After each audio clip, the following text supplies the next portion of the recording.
Are you ready to revolutionize your relationship with money? Welcome to the Finding Financial Freedom podcast with the Frugal Physician, where I, Dr. Disha Spath, will be your companion on this exciting adventure. Get ready to conquer debt, build wealth, and embrace a mindful spending lifestyle that will empower you to live life on your own terms. Pearson Ravitz' story begins with Dr. Stephanie Pearson, a passionate OB-GYN at the height of her career. But then, a shoulder injury struck during a precipitous delivery. Her dreams were shattered, leaving her unable to practice medicine. Determined to make a difference, Stephanie became an advocate for her peers, guiding them through the complex disability process. Alongside insurance expert Scott Ravitz, Stephanie founded Pearson Ravitz, a company determined to approach insurance differently. Together, they set their mission to educate and empower physicians to protect their most valuable asset, their income, and the most important people in their life, their family. Today, Pearson Ravitz serves the medical community in all 50 states. At Pearson Ravitz, they understand the unique concerns of physicians. Physician-founded and physician-focused, Pearson Ravitz builds human connections before they create quotes. Life can change in an instant. It's hard to imagine that a sudden illness or injury could leave you and your family in a devastating financial situation. But with a little planning and guidance, you can prepare for every possibility. Visit PearsonRavitz.com to schedule your consultation with a Pearson Ravitz advisor. Hi friends, welcome back to Finding Financial Freedom with the Frugal Physician. I'm your host, Dr. Disha Spath. Today, we've got a guest whose story is so captivating, it'll make you rethink everything you knew about finding financial independence. Our guest is Dr. Param Baladandapani, a radiologist, full-time mom, real estate mogul, and a mentor who's been there, done that, and has the real estate portfolio to prove it. Before hopping into this episode, let's imagine you're 10 years into your medical career, thinking you've got this whole financial independence thing in the bag. And then life throws you a curveball, a career hiccup here, a global pandemic there, and suddenly you're seeing your financial strategy with new eyes. That's Param's story. Starting in the stock market in 2010 and snagging her first rental in late 2013, it wasn't until a rocky career transition and the pandemic's chaos that Param had her financial epiphany. Real estate wasn't just part of her portfolio, it was her golden ticket to freedom. Fast forward through a whirlwind of learning, investing, and optimizing, and Param finds herself financially independent at 41, thanks to the cash flow from her diverse real estate investments. From industrial projects to multifamily apartments spanning across international waters, Param's not just playing the game, she's changing it. With over 1,176 doors and $210 million in assets under management. Talk about a comeback story. Now, real estate syndications have been the subject of a lot of social media grumbling recently. And the grumbling is not unwarranted. It's a high-risk game, especially as a limited partner, especially in these times. Warren Buffett said, "Investment must be rational. If you can't understand it, don't do it." So I have Param here to help us better understand syndications, and then you can decide if it's for you or not. So let's dive in. Welcome, Param. Hey, Disha, always a pleasure to talk to you, and I'm so excited to be on this podcast with you. Oh, I'm so excited you're here. I have to tell you, Param, my mom asked me one day, she's like, "Do you know this Param?" Oh my God! She actually saw your Facebook ads and she's like, I'm thinking about investing with her. What do you think about her? And Oh, that's so awesome. I didn't know we had such a far reach, but that's amazing. You're doing great.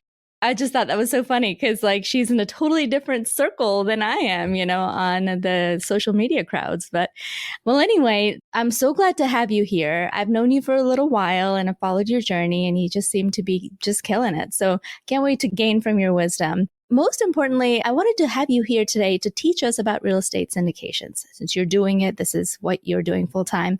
Really want to learn about how to evaluate a deal and how to pick out the bad ones and the good ones. So let's dive in. Can you tell us in your own words what your story has been like? I kind of summarized it, but tell us where you come from. Yeah, absolutely, Disha. I think you did a great job in terms of summarizing it. But, just to give people a broader picture, I was doing what most people do, the traditional retirement path. investing in the stock market. I was in a high income subspecialty as a radiologist.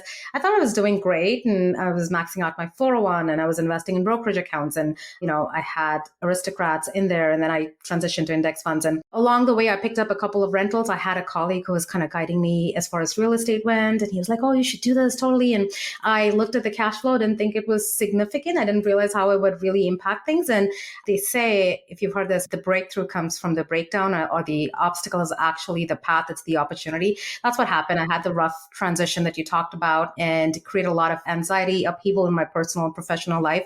And I really wanted to start deep diving into financial freedom. I was like, well, after 10 years of doing the right things, I should be in a very strong position. So let me take a look at my financial freedom number. Let me look at my passive income.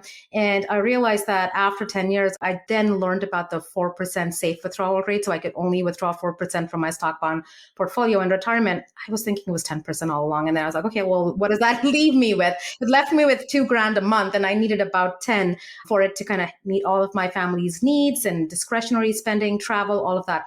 So then I glanced at my real estate portfolio that I had unintentionally acquired along the way. And with a third of my money in there, I was making twice as much in passive income, right? And so this was just me being super passive, just buying a few rentals and having a property manager manage it. And so that was my aha moment. I said, well, all the earning more and saving more, and that wasn't getting me to financial freedom. It was actually being intentional about asset allocation, right? And so I realized that the bigger part of the puzzle was, what is the ROI? What is the return on investment of my portfolio overall? And I have examples on the website and in an ebook that I've written. Real estate could give you anywhere from 20% to 200% ROI annually, right? That's the power of leveraged real estate. And it's not something I understood to begin with, but as I started deep diving, I realized that. And then I was like, well, this is the big missing piece of the puzzle. It's not about earning more and, taking on extra shifts, and really saving more wasn't really going to it was maybe going to get me to financial freedom a few years ahead of time, but I really wanted to compress those timelines. I looked at my numbers and I said 17 more years is what it would take me investing in the stock market to get to financial freedom. And I was like, I cannot do that to my family again. I can never be in this position again. So I started deep diving into more active real estate strategies. And within a year, I had a 3-year goal, but within a year, I hit financial freedom. And so that was the aha moment for me. And I said, well, more people need to be talking about this. And that's where I went into community building and built out Generational with MD, and then eventually GW Capital, which is when I realized that most physicians don't want to be really active in real estate, but they do want to get to financial freedom faster. They do want to have meaningful passive income. And so GW Capital was built with the intention of bringing vetted, curated passive investment syndication opportunities to the community so they could then really still get the tax efficiencies and the higher ROI that real estate brings with it, and the diversification. So they have a more resilient portfolio, but it was significantly boosting their passive income and helping them get to the point where they could make choices based on what was best for their family and practice medicine the way they wanted to. A lot to unpack there. Holy cow. That's an amazing story. I kind of want to deep dive more into that turning point that you had where you decided that I never want my family to be in this position again. Tell me a little bit more about that. Initially, it was the job transition. There was a merger. Suddenly, the terms that I had negotiated, everything was shifting. I have family back home in India, and so vacation time was important to me. So all of that was shifting. So the security that I had from my income in medicine, I realized was almost an illusion, right? So it was only as long as I had that job. I had something else lined up, but there was a 6-month gap. I was in India for a bit, and then I was over here. My kids were in India. It was really hard. And almost a year later, we kind of settled down. Everything was back to normal. And then the pandemic hit. And that was another transition for anyone who's been through it, and more so for other people than me, because as a radiologist, I did have the ability to work hybrid, part-time from home. But again, there were no nannies, no childcare. The kids were at home. I was working. I was doing a compressed work schedule because I felt like I'd have more time with the kids, but I was burning myself out in the process. There was this one night, I remember exactly when I decided I had to cut down to a day a week in medicine. They were sleeping in the office with me because I felt guilty. They wanted to spend time with me. I was reading x-rays because my entire RV, the caseload had shifted. So I was reading cases, and I felt like this way I'd have more time the next day to manage them while kind of working from home. And so it was midnight, and I was trying to carry them out of their dinosaur sleeping bags in the office into their rooms. And I was like, this doesn't make sense anymore. But fortunately, in the interim, right, that was between that first merger and this point during the pandemic, I built my real estate portfolio to the point where I hit my financial independence number, which for me was $10,000 a month in post-tax cash flow. And I was like, you know what? I don't need to do this anymore. I can go down to a day a week in medicine because it made sense for me. And my kids were like, for 2 years after that, my son was in online school. My daughter didn't go to preschool. So I spent so much time with them and I could never have that time back again. Right now they're in school, they're in regular school. That's never coming back. But we had all these mini day trips to the beach, to the snow mountains. We go sledding. Everything is like a couple of hours from where we live, right? In Central California. That's what that gave me, right? That's the freedom that I got. And that's just precious. And I wouldn't have it any other way. Yeah, I mean, the pandemic was so difficult on all of us, especially with people with kids, because not only were they not in school, you also couldn't get caretakers. So it was very hard, especially if they got sick. It's like no one's going to come over if they have any little bug. Absolutely. It was definitely tough and amazing how you went from just a couple of rental properties to getting $10,000 in passive income a month in a year. Tell us more about that. How'd you do that? It's always a spectrum, right, Disha? And I know we were going to focus on syndication. So let me start over there. Before that, I think for most physicians investing in real estate, you're thinking about REITs, right? Real estate investment trusts. The advantage of REITs is that it's very liquid and you can start off with a small amount of money. It's almost like investing in stocks, but your returns are typically about 10% on average, which is similar to what you get in the stock market. And you're taxed on those distributions, right? So it's very tax inefficient unless you have it in a retirement account. And that's what most people think about. But for me, if you think about it, real estate to me is about boosting your ROI, it kind of really getting you to meaningful passive income and financial freedom much faster, right? And so for me, the spectrum actually, I exclude REITs and crowdfunding because I think it doesn't necessarily help people with the tax efficiencies or the higher ROI that you can get with real estate. It starts off with syndications, which is like a very passive way of investing in real estate, where you get about 20% average annualized returns, right? Across different market cycles, right? On average, that's what you can expect. Going all the way up to short-term rentals, where that's where you can get about 200% ROI within 6 months if you're tapping into some of those advanced tax strategies where you kind of have to be a little more active in the portfolio. And even when you're working full-time, you're able to tap into advanced tax strategies where you can pull out all of your money in the year that you're invested in the property because you're able to shelter your W-2 income from taxes, right? And so that's how powerful it can be. But it's that effort return spectrum, where you can be as passive as you want to in real estate and still get 20% average annualized returns, which is different from the 4% safe withdrawal you're getting from your stock market, and go all the way to getting 200% returns, annually if you're active in your portfolio. So that's that spectrum. I decided to be more active. I call myself a hustler. I think as a real estate investor, for people listening, you can be kind of passive and stick with syndications or buying long-term rentals and handing them to a property manager, which is what I started off doing. Or you can go all in and be what I call an entrepreneur and really spend the time into building your real estate portfolio as though you were running a business, do short-term rentals, maybe be a general partner in syndications. You can get those over 100% ROI annually if you're doing that. Or you can be somewhere in the middle where you're what I call a short-term hustler. You say, I'm going to spend a few years on this. I'm going to be really active. I'm going to do rehabs. I'm going to tap into those advanced tax strategies, either through short-term rentals or real estate professional status, and really boost my portfolio returns. And then at some point when I hit those numbers, I'm going to make that portfolio passive. And so I'm doing a short-term hustle and getting to those goals much faster, but I can, eventually get it to be super passive and go travel the world and live my life, right? So that's the spectrum. I think people can decide wherever they want to be. That's perfectly fine. You do need to educate yourself more and spend more time on your portfolio if you want those higher returns. But even when you're super passive with syndications or by owning long-term rentals where you have a property manager taking care of it, your returns are significantly higher than what you would get in the stock market, to where it really starts pushing you from, say, 20 years to financial freedom to maybe as low as 5 to 7 years. And that's where I see the impact. So you mentioned general partner. Can you define the partners, the general versus limited partners, and how syndications are set up? A syndication is essentially a group of people getting together to buy a larger piece of real estate, like an apartment complex. So you have economies of scale, but it also gives you the ability for some people to be really passive in it and just put their capital into the deal, and for other people to be more active where they're putting sweat equity into the deal, taking care of things. So the general partner, also called the sponsor or the operator, is usually someone who goes in, they find the deal, they underwrite, take a look at multiple deals, they do all the due diligence, they find something, they lock it in, they come up with a business plan, and then work on getting together investors who will then invest in the deal passively. And then the general partners then execute the business plan, make decisions on when to exit. And so they're really taking care of the whole thing, right? That's what your sponsor does.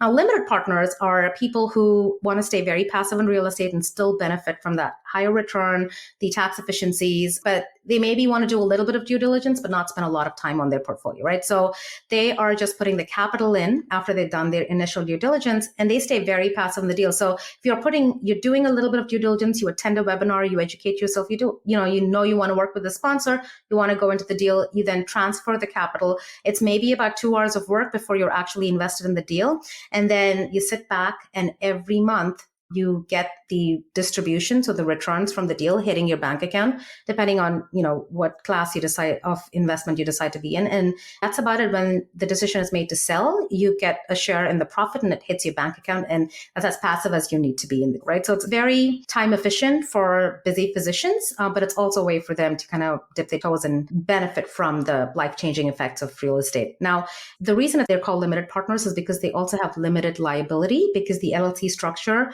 that holds the actual asset provides them with limited liability. Their liability is limited to their capital in the deal. So if there is a judgment, if there is a lawsuit, that cannot attach to their assets outside of the syndication. And so that's why it's called a limited partnership, or they're called limited partners. Okay. You highlighted very well the positives of investing in syndications. What are the risks? What happens when things go bad?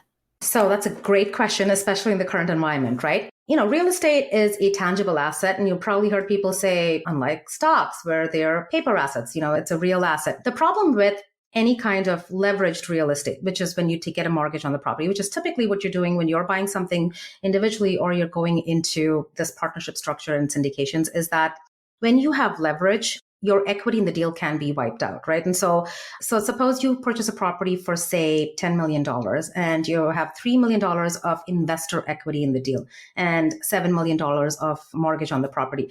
In the current environment, with interest rates going up really rapidly, what happened, and there are multiple scenarios where this happens. This happened in 07 and 08, but just talking about the most recent example, when interest rates hike up really fast, asset values drop because people don't have the ability to make those mortgage payments and pay a high premium for the property. So property values drop. Now, suppose that property, which was worth $10 million, is now only worth $7 million. What has been wiped off is investor equity, all the capital that was put into the deal by the investors, right? The limited partners. And because if you were to sell that asset at that value, then all of the $7 million goes to the lender because they have a preferential position in the capital stack. So that's how investor capital can get wiped out, right? And so with any kind of leveraged real estate, that does exist. This is what happened in 07 and 08 when people went upside down in their properties because they were giving out loans indiscriminately. People didn't have any down payment. And then when property values dropped and they were forced to sell the properties, they had no equity to begin with, and they were suddenly upside down, right? So same thing, again, in the current environment when interest rates went up, single family homes, fortunately, did not drop significantly. And that's because transaction volumes are really low. A lot of people have very low interest rates. And so they're just sitting on their properties. And so you haven't seen that drop. But in the multifamily space, property values have dropped anywhere from 15 to 30%, depending on the market. That is a risk with syndications. Now, how do you mitigate the risk? Because it's all about de-risking. When you do due diligence, what you're looking at is how do I make sure I'm reducing or eliminating risk in my deals, right?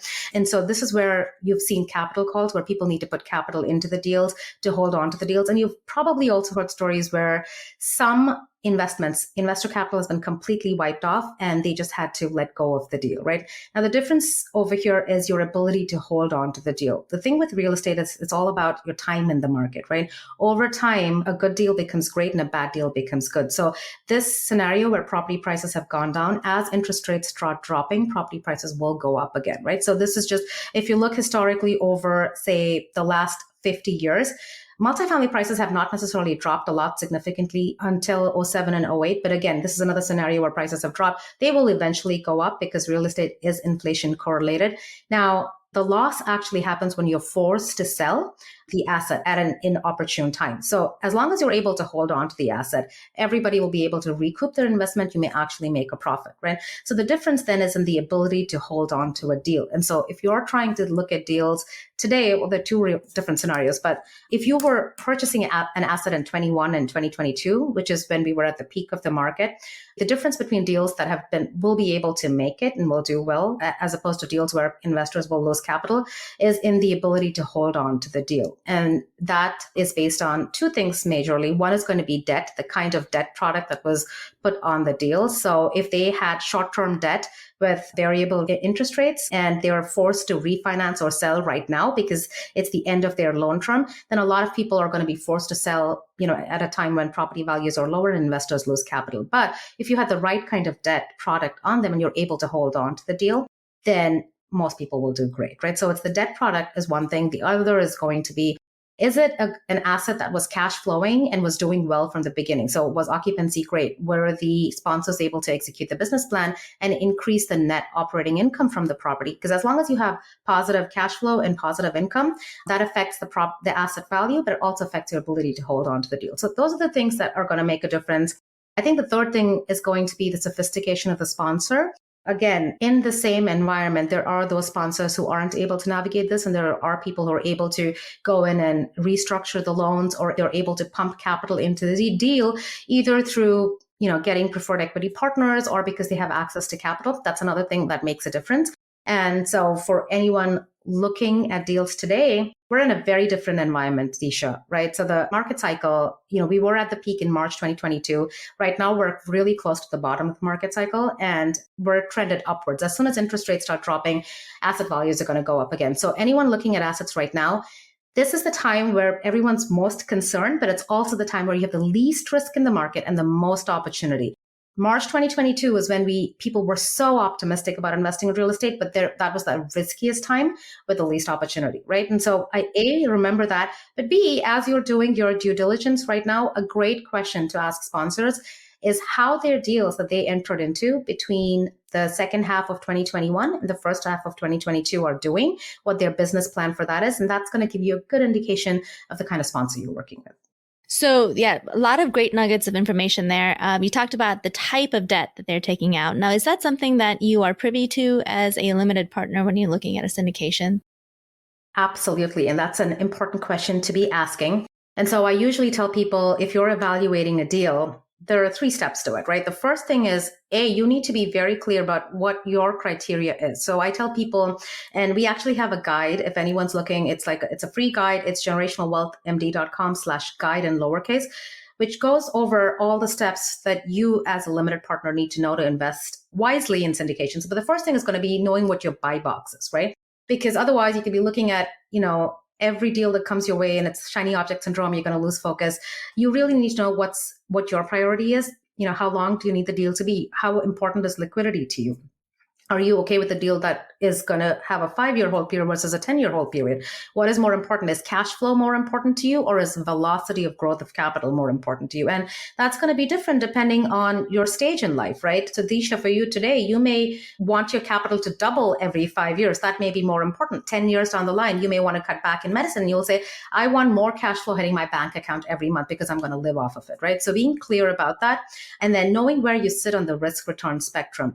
Anyone going into ground up development, that's higher risk, higher return. And everyone has a different aptitude. For some of you, you may want to have steady cash flow as you go into the deal. You may want to go into like an apartment that's already 95% occupied, which spits out cash flow every month. But there's a business plan to, renovate the properties and increase the value of the property and kind of double your money in 5 years. So that's lower risk, but it's still moderate return. So identifying where you want to be on that spectrum is really important. So build your buy box first. But then as you go and you evaluate the deal, you're looking at the market. Is it a great market to be investing in? And there are multiple things you look at to identify market demographics. Is it something that fits your buy box? Then you look at the sponsor. Do they have a great track record? Are their interests aligned with mine? What kind of fees do they charge? And, how do they get paid? All of that is important. But eventually looking at the individual deal is going to be really important too, where you're going to look at the debt that they have on the deal, and they have to provide you with all of that information. And if it's not easily available, you have the ability to ask them for even their detailed underwriting, which goes into all the assumptions that are in the deal that you may not see on the initial slide deck that they provide you with, but it'll have specifics about the deal. And I think it's very important for people to have an understanding, a basic understanding of, what the debt looks like, what does the property look like today? Is it going to cash flow day one? Is it pretty much occupied? What is our business plan? Are we going and taking it from 80% occupancy to 90%? What are we assuming rent growth is going to be like? And what are those assumptions we're putting in that you can make anything look shiny and attractive and spit out a 20% return depending on your assumptions, right? So really deep diving into those assumptions. And it's not as complex as it seems. It's probably 5 questions for each of those categories. So 15 in all. But I think it's important, even as a limited partner or a passive investor, to kind of know what your buy box is and know important questions to ask. At the end of the day, vetting the deal and the market is going to be less important than vetting the sponsor. Because if you have a good sponsor, then you can trust them to pick the right market, to pick the right deal and execute the business plan. So vetting the sponsor is going to be the most important thing.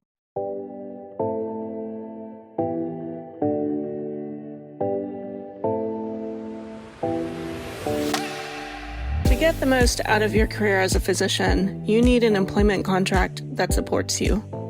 Unfortunately, most contracts do not initially include everything you need to be successful. Employers draft contracts with their best interests in mind, but the terms that benefit your employer are rarely as valuable to you. Before signing an employment contract, you should always make sure your salary, bonuses, paid time off, and other terms are fair. Resolve is the one and only place you can get live salary data, so you know exactly what's happening in your specialty at all times. The best part is that data is verified from real physician contracts. With access to data on what physicians like you are earning, you know when you are being underpaid and can confidently ask for what you deserve. In addition to providing data, they are the #1 firm specializing in physician employment contracts. They work with every specialty nationwide. At Resolve, you get connected with an experienced attorney who will work with you one-on-one to ensure you sign with confidence. Your attorney will take your priorities into account, address your concerns, make suggestions, and help you strategize for any negotiations. They can even negotiate with an employer on your behalf. So whether you are a seasoned attending or just finishing training, Resolve is here to support you every step of the way. Visit resolve.com to learn more and discover how to sign your ideal employment contract. Resolve, your trusted partner for physician contract review negotiations and salary data. And how do you do that? How do you vet the sponsor? Okay, so 2 parts to that, right? And again, this is all outlined in the guide with very specific questions. But the first thing you're going to do is identify their track record, right? And then the second part is alignment of interest. But important questions to ask is, do they have a long track record? What do their returns look like? If they don't, do they have to work with people who have a long track record? What are the criteria they look at when they start building these partnerships? What is their buy box, and does that fit your buy box essentially, right? And then I think important questions to ask are, did they ever hold distributions or do a capital call on any of their deals? And if there ever was a time when things went wrong, why they think that happened and what did they do to mitigate the situation? That really tells you a lot about their work ethics and how they show up as a sponsor. I think that's really important. Another thing I like to see is someone who has a reputation, right? Is someone who has a reputation to protect, because it takes years to build a reputation. It takes seconds to lose it. And so they're very focused on their investors. They're very focused on the brand per se. And so it's always helpful to work with someone like that, but really asking them important questions about their returns that they've given people. And again, if you're talking to sponsors right now, I just cannot highlight how important it is to ask them how their deals that they acquired in 2021 and 2022 are doing in terms of distributions going out to investors. If those are paused, why, and what their business plan is to get those assets to the other side and what they're doing to support their investors. So that's as far as the track record goes.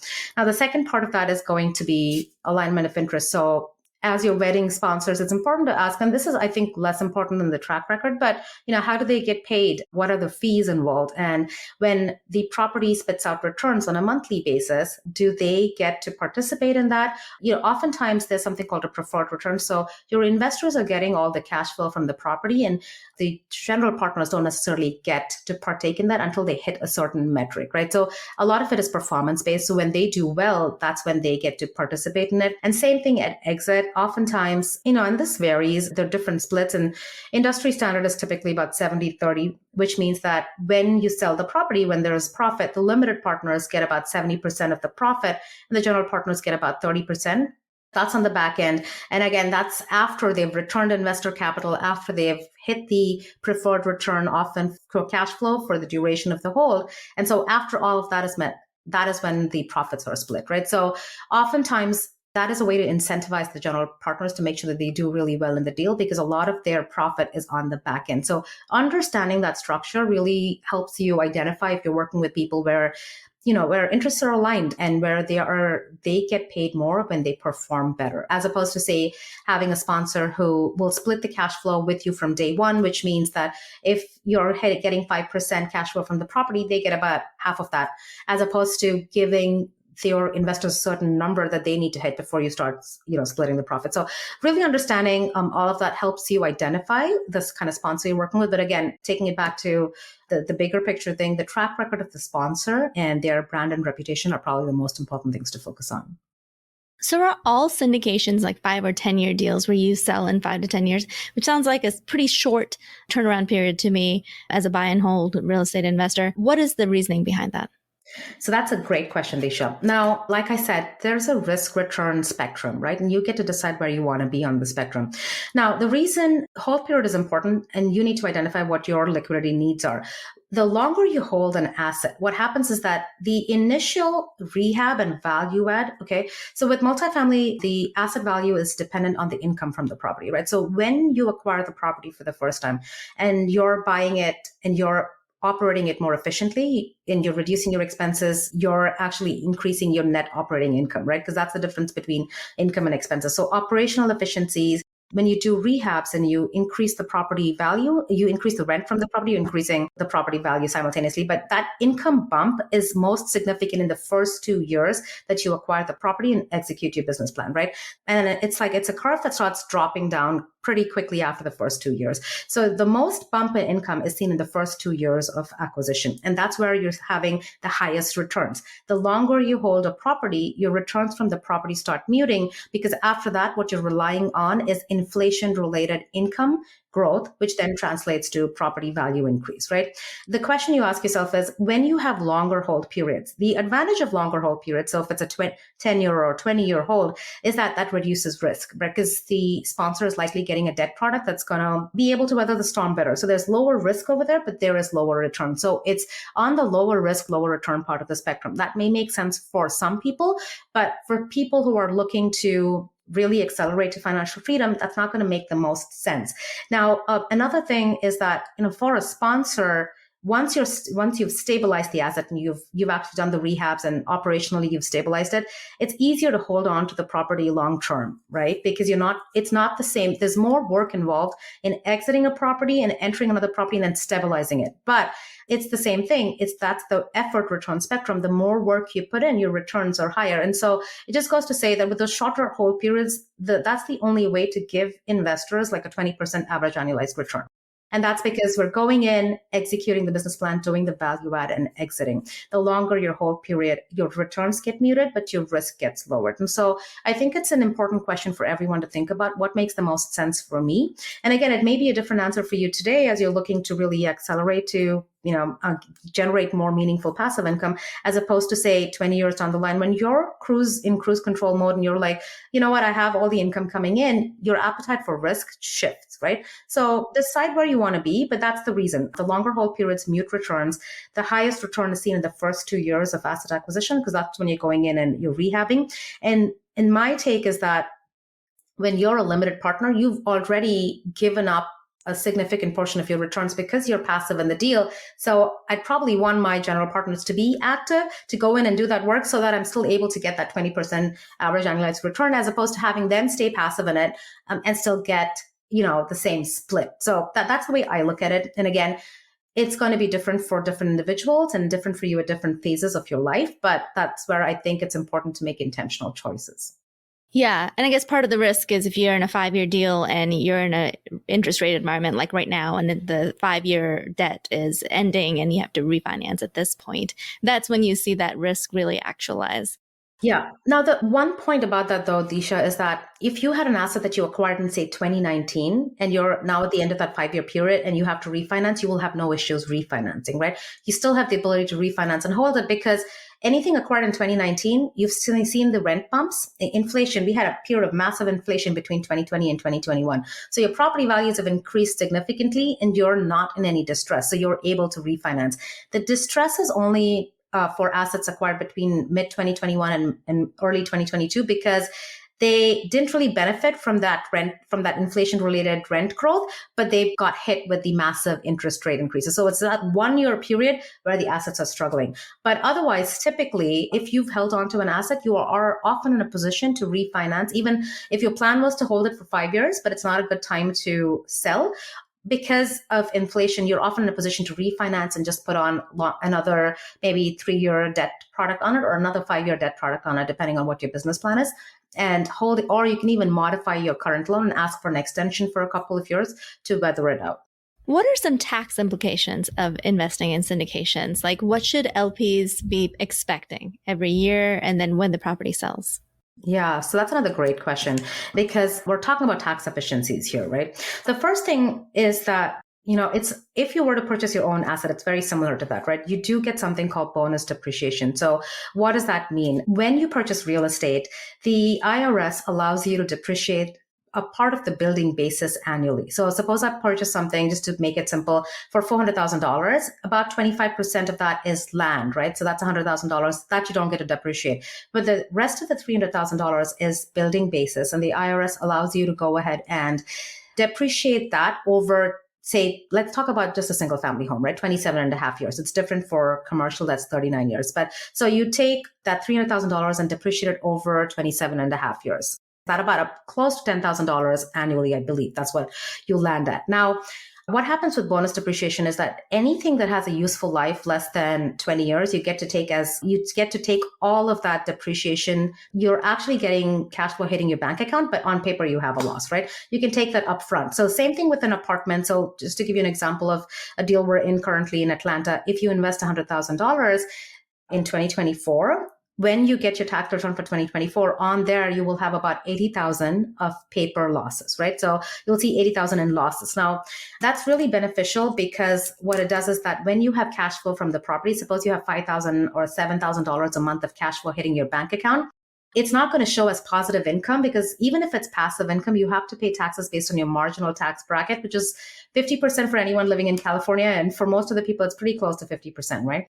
So you'd have to pay taxes on it. But because you have those passive losses sitting in your passive loss bucket, you don't have to pay taxes on the income that you generate from the property, right? Now, there's multiple implications too. So let me see how I want to break this down. Now, the question a lot of people ask is, can I use those losses against my W-2 income? So you cannot use it against active income, right? So those are passive losses. They sit in the passive bucket. Active income is your W-2 or 1099 income. Now, there are unique situations in which if you or your spouse have real estate professional status, you may be able to use those losses against your active income. But for most people, that's not the case. But if you do have additional passive income, suppose you have a short-term rental or a long-term rental that's throwing out positive passive income after depreciation, then you can use it to offset that income, right? So then your ROI is actually significantly higher than it would be for someone who doesn't have passive income. If you're a physician who owns practice buildings or has an ownership interest in the real estate or business part of your practice, but you're not materially participating in it, that income hits your bank account as passive income. So if you have any other source of passive income, those passive losses can be used to offset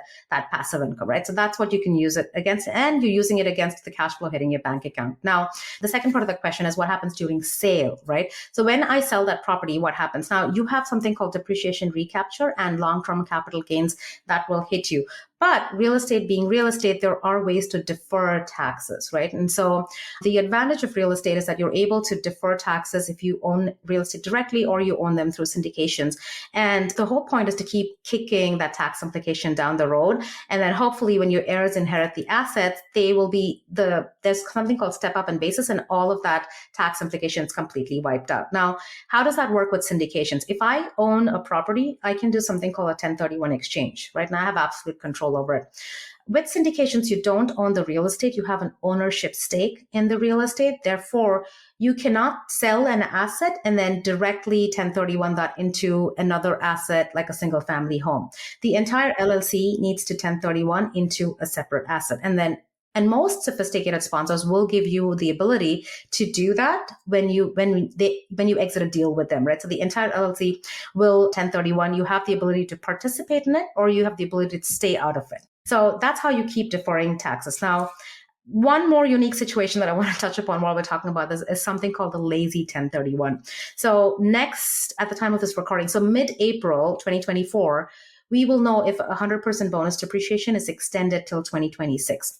Now, if that gets extended, even if it doesn't, we have 60% bonus depreciation. So as long as we have bonus depreciation, what you can do is if you sell a property this year and you have tax implications from both depreciation recapture and capital gains, but you enter into another deal and you have losses from that deal, then, the losses from the new deal you're getting into can offset the tax implications you have from the deal that you're exiting. So that's a lazy 1031. You don't necessarily need to follow the strict guidelines of the 1031. You don't have to stick with the same sponsor and 1031 along with them into the next deal. It gives you a lot of flexibility. So for people listening, as long as we have bonus depreciation, there is a way to engage in what's called a lazy 1031.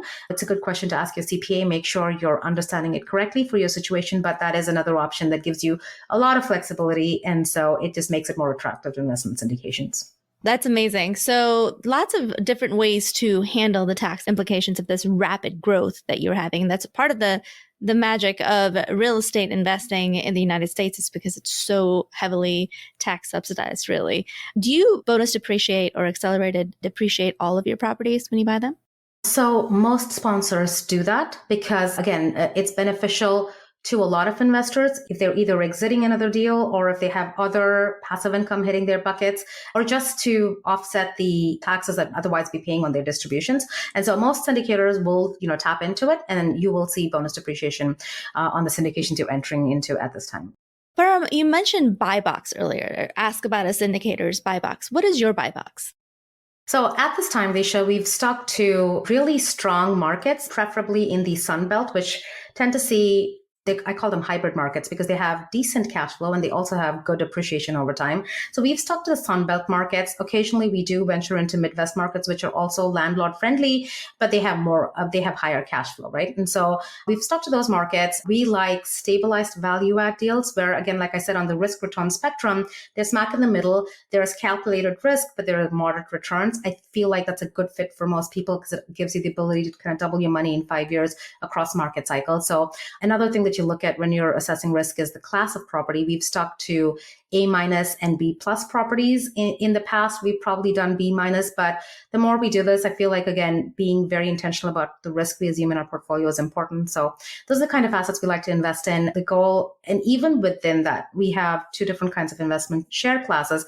A, for people who are lower risk and just want more cash flow, and then class B for people who care more about velocity of growth. But that's our typical buy box at this time. Now, we are looking at different asset classes like car washes and ATMs and maybe even a short-term rental fund, which can give people more heavy cash flow during the hold period and more depreciation benefits with ATMs, because I think for some people that can be more beneficial. And so we may be adding that into our portfolio. We're also looking at debt funds right now, because this is a time where you could go into a debt position in some of these assets and with a significantly lower risk, but getting the same returns that you would with equity positions. So we're looking at some debt funds that we may be getting into this year. So those are just the areas where we're looking to grow. But I think our bread and butter is your stabilized value add, A- B+ apartments in hybrid markets across the Sun Belt. Sounds like a solid strategy. Can you define a debt fund for us?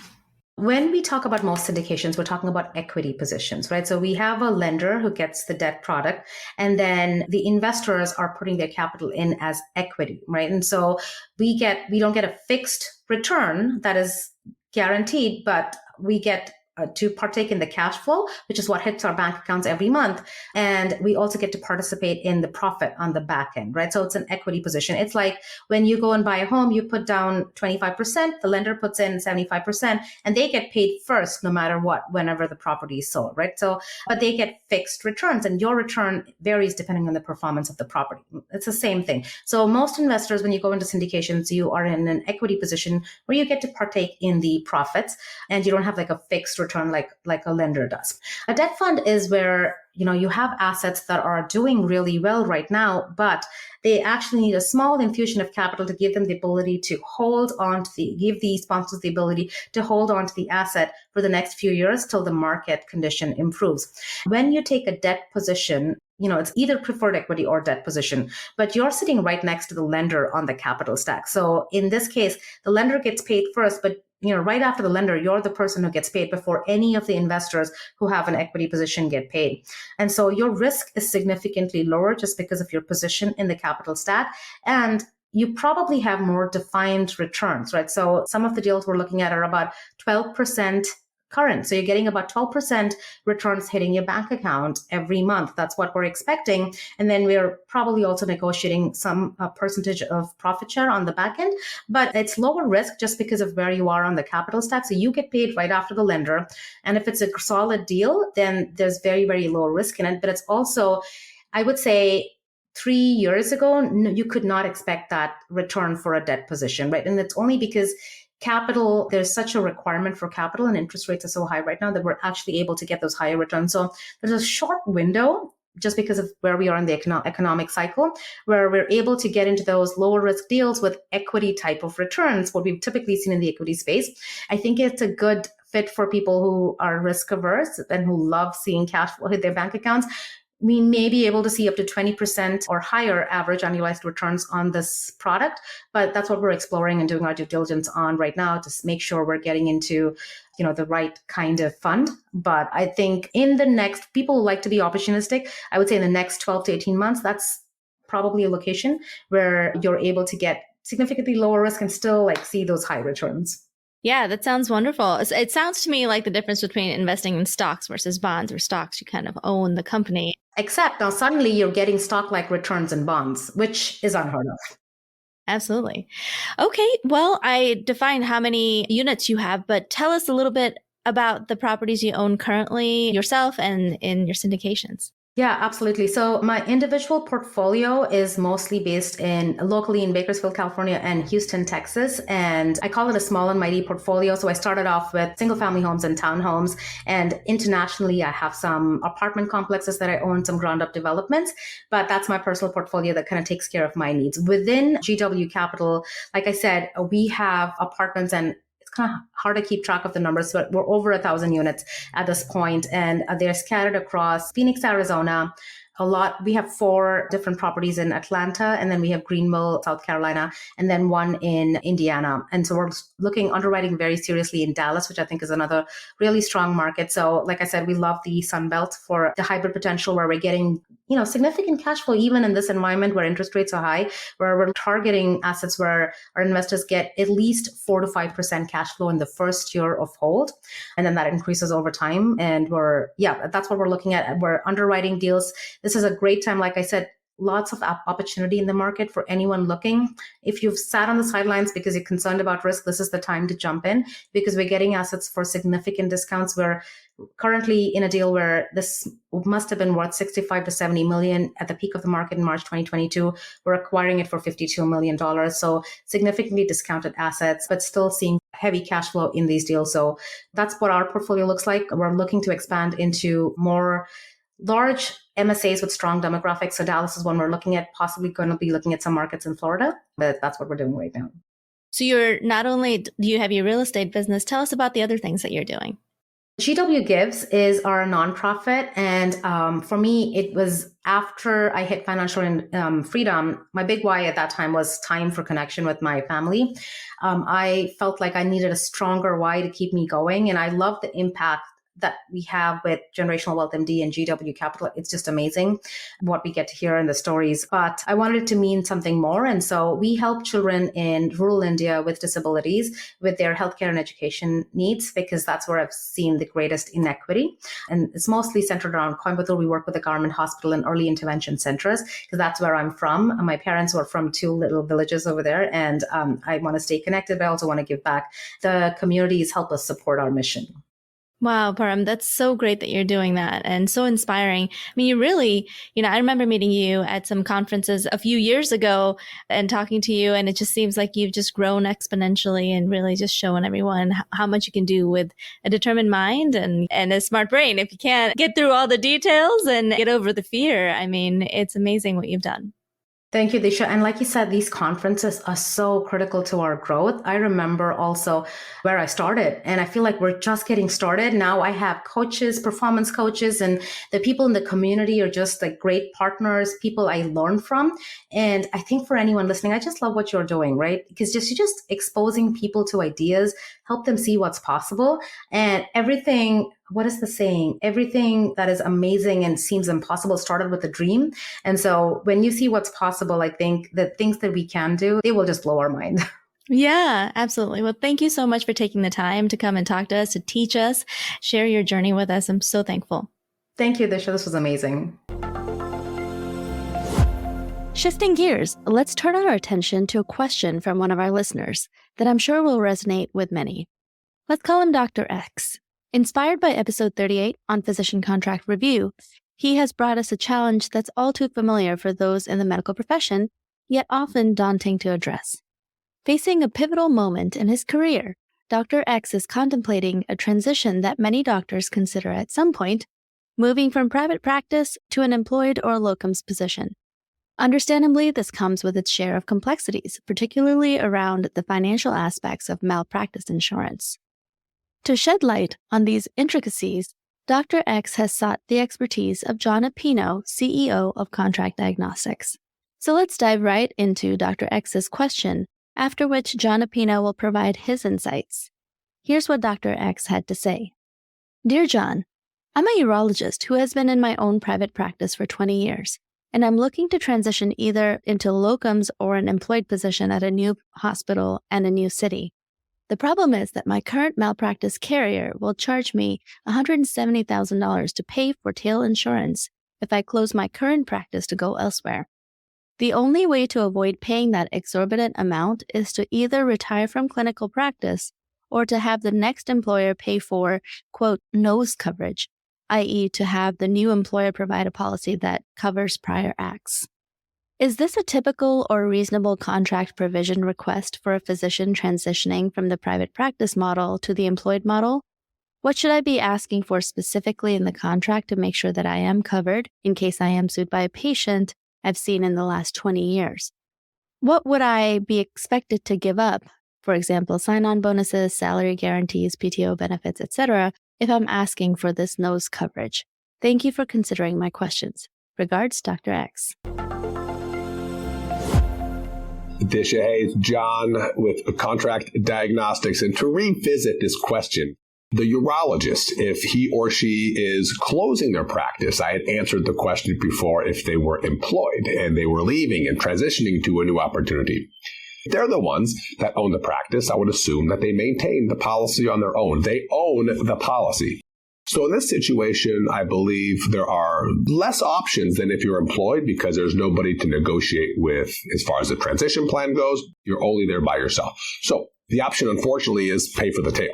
If it's $160,000, I think it was the basic quote, again, very expensive and something that would need to be paid to transition away from. If going to an employed position at an organization, most contracts will say they need to prove prior acts are covered. So they would not be able to take a position at another organization without proving that their prior acts was covered or that their nose was covered or their tail was paid, however you want to verbalize it, for your next employer.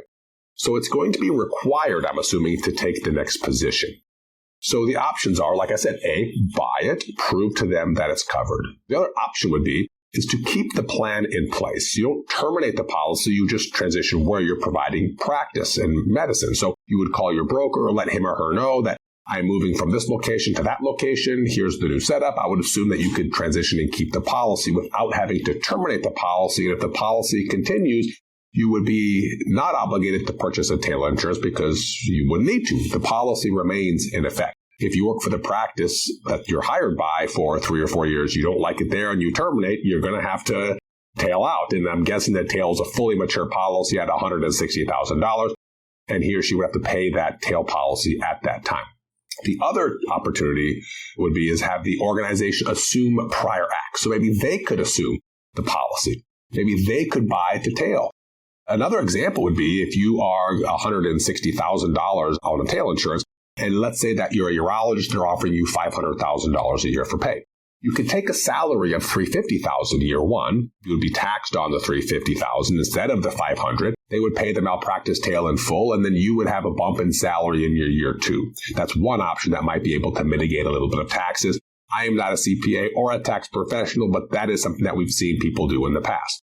We've also seen, like I said, the employer assume the policy, or you could cancel the policy and the employer would assume prior acts. So you maybe don't need to tail out of the policy. You could go bare, if you will, on that policy, and they would underwrite a prior acts coverage policy for their policy. So I think it's one of those things that's just good to be transparent with your next employer. It's good to have that conversation with them, let them know the situation, and ask them for advice on how they could cover it as well. I believe there's a few options. One is pay the darn thing. Two is take a lesser salary and have them pay for it. That way we won't give you tax on the salary or the dollars that you would normally have earned to pay for the tail. The other thing would be is have them assume the policy, or to cancel the policy, don't tail out if you're not required to. If you own the practice, there's no requirement to. Again, make sure you connect with the liability brokers to make sure that everything's covered. But maybe you don't have to buy tail. Your next employer could just assume prior acts. I think it's a question for the malpractice brokers. I think it's a question for the next practice that Dr. Chen's going to go work for. But those are my creative ideas and solutions as a negotiator for these things on things that I would come up with. Whether the practice agrees, whether it's possible or not, I don't know. I think we can get creative here and hopefully save Dr. Chen quite a bit of money. I hope that answers the question. And if anybody has any more questions, send them in. I'm always happy to answer any questions. They can send them in to you, of course. Check us out at contractdiagnostics.com. We have free consult 15-minute sessions on our website that anybody can sign up for at any time with no fee. It's just a free 15-minute catch our ear. So thanks for all your efforts out there. I love how you educate everybody, and we're here to do the same. Have a great day.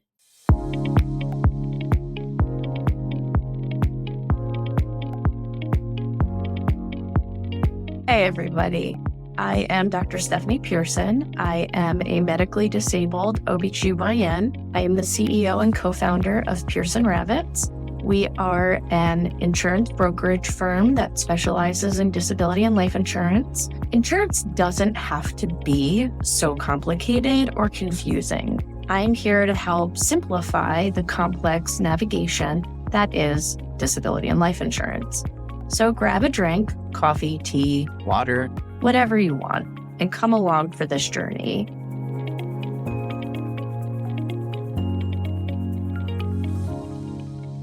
Today, I want to talk about a topic that may ruffle a couple of feathers.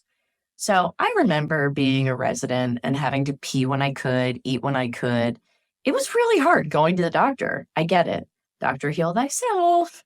The problem when it comes to insurance is self-prescribing or having friends write your prescriptions is a huge problem. It's one of the few things that leads to a true declination. The carriers view this as 1, bad behavior, 2, potentially unethical, and 3, they think we're hiding something from them and we're not getting the appropriate care that we need. Part of the insurance underwriting process is a review of pharmacy records, and they go back about 5 to 7 years. When they come up with a prescription that has no paper trail or EMR trail, now I'm dating myself, I get it, but it's really important. If they don't see a trail, they ask a lot of questions. So please, when a friend asks you to write them a prescription, your first question should be, do you have a disability insurance policy? I realize it's a little weird, but you could be saving them a huge problem, a huge headache down the road. If you're currently writing your own prescriptions, please stop. It's just bad behavior. We take care of everybody else. You have to take care of yourself first. No one else is going to. I'm not talking about one-offs, right? I'm on call. I have a UTI. Please call me in an antibiotic. The carriers have a list of red flag meds. We're talking about antidepressants, anxiolytics, sleep agents, narcotics, weight loss drugs, ADHD meds, high-dose steroids, and infertility drugs. These are drugs that really do require good follow-up, making sure that you're being cared for appropriately. Please take care of yourselves. This is such an important topic, and I hate seeing people get declined because of this one easy-to-fix problem. Remember, what we do today has an effect on tomorrow. I am Dr. Stephanie Pearson, here to help demystify the complex world of insurance. If you have any questions or need coverage, please don't hesitate to reach out. We can be found at www.pearsonrabbits.com. Stay well, and remember to take care of yourself and your friends.